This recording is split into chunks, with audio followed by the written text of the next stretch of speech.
राधे राधे श्याम मिला दे। राधा रानी की कृपा से आपके सारे सपने सच हो जाएं। इसी साल, इसी मंथ, इसी वीक, इसी नवरात्रे आपके सारे सपने सच हो जाएं। जो भी आपने मांगा है माता रानी आपकी झोली खुशियों से भर दें। नवरात्रों में हनुमान चालीसा का पाठ कैसे करें? जी हाँ, नवरात्रों में हम हनुमान जी की पूजा कैसे करें? आप सबके मोस्टली यही कमेंट आ रहे हैं, तो मैंने सोचा चलो एक वीडियो बना लेते हैं। देखो, जैसे आप नॉर्मल डेज में हनुमान जी की पूजा करते हो ना, आपने वैसे ही पूजा करनी है। सुबह उठना है, नहाना धोना है, साफ़ सुथरे कपड़े पहनने हैं, हनुमान जी की जोत। तो देखो, मैंने आपको पहले भी बताया, मैं आपको फिर से बता रही हूँ कि जब कोई भी ऐसे स्पेशल डेज़ होते हैं ना, जैसे नवरात्रि होगी, होली होगी, दिवाली होगी, या फिर बड़े मंगलवार थे, मतलब कि कोई भी ऐसे स्पेशल डेज़ होते हैं जो पावन दिन होते हैं, वो बहुत ज़्यादा इम्पोर्टेंट होते हैं। उस टाइम पे हम कोई भी पूजा पाठ करते हैं, कोई भी भक्ति करते हैं ना, तो उसका फल हमें कहीं गुना ज़्यादा प्राप्त होता है और बहुत जल्दी भी मिलता है। कि जैसे देखो, आपका कोई पेपर आने वाला भी कुछ ही दिनों में, 1-2 मंथ के अंदर। तो अभी जैसे नवरात्रि चल रहे हैं ना, तो इस टाइप पे आप संकल्प लेके हनुमान चालीसा का पाठ करो। तो आप टाइम आपने खुद ने देखना है कि किस टाइम आपको पाठ करना है नवरात्रों में, सुबह के टाइम या शाम के टाइम, जो टाइम आपको सूट करता है आप उसी टाइम पर हनुमान चालीसा का पाठ करें। सबको पता है, पहले राम स्तुति करनी है, राम नाम का जाप करना है, फिर हनुमान चालीसा का पाठ करना है, जितनी बार भी आप करते हो।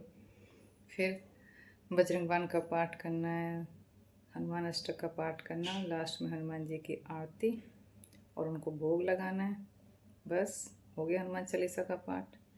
भगवान तो देखो भाव देखते हैं, वो ये सब चीज़ें नहीं देखते कौन कहाँ किस कंडीशन में पाठ कर रहे हैं। जो लोग बिना हनुमान जी के आगे जोत जगाए बिना मंदिर के पाठ करते हैं, फिर वो तो उनकी भी सुनते हैं और उनकी ही जल्दी सुनते हैं, क्योंकि उनके भाव सच्चे होते हैं। वो वाकई में दुख में, तकलीफ़ में, कष्ट में होते हैं। हम लोगों के पास, आप लोगों के पास सब कुछ है, फिर भी हम इतना सोचते हैं कि ये नहीं है, वो नहीं है, परेशान रहते हैं एक तरह से।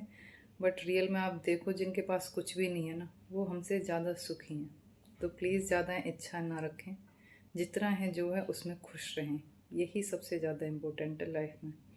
तो चलो, हम सब इस नवरात्रि यही संकल्प करते हैं कि हमारे पास जो है, जितना है, हम सब उसमें खुश रहेंगे। कल जो होगा वो अच्छा ही होगा, बेस्ट ही होगा, इसलिए खुश रहा करो। आप सिर्फ ना हनुमान चालीसा का पाठ करें। आपको ये बोलने की ज़रूरत नहीं होनी चाहिए कि मेरी गवर्नमेंट जॉब लग जाए, मेरी शादी हो जाए, या मेरा घर बन जाए, या बच्चा, जो कुछ भी है वो कुछ भी आपको बोलने की ज़रूरत नहीं है, क्योंकि भगवान को सब पता है किस टाइम देना है और किसको किस चीज़ की सबसे ज़्यादा ज़रूरत है। आप सिर्फ अपनी तरफ से पूजा पाठ करें जितना आपसे बनता है। बाकी टाइम में आप अपनी स्टडी करें या जिस भी चीज़ से रिलेटेड आपका काम है वो करें।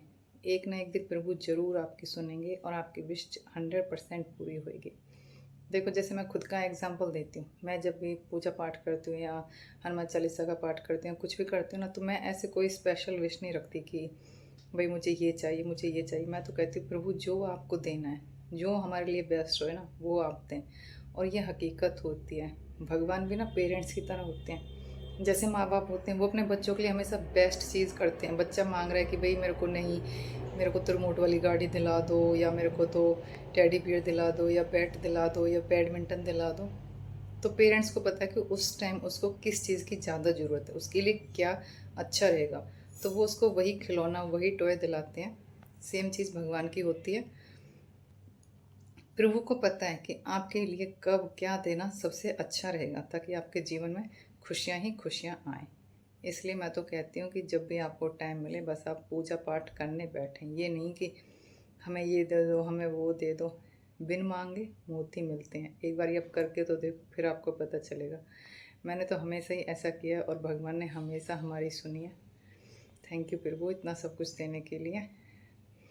हाँ, तो मैंने आपको बता दिया है। बस जैसे आप नॉर्मल डेज़ में हनुमान चालीसा का पाठ करते थे, वैसे ही आप पाठ करें हनुमान चालीसा का। क्योंकि बच्चा यादव का मैसेज आया था, दीदी नवरात्रों में हनुमान चालीसा का पाठ कैसे करें, तो मैंने आपको बता दिया है। जैसे आप नॉर्मल डेज़ में पाठ करते थे, वैसे ही आपने पाठ करना है। अगर जो कोई संकल्प लेके पाठ करना चाहता है ना, तो वो बहुत अच्छा रहेगा। संकल्प लेके, चाहे आप 3 डेज़ का संकल्प लें नवरात्रों में, या 7 डेज़ का, 5 डेज़ का, जितने भी दिन का आपसे बनता है।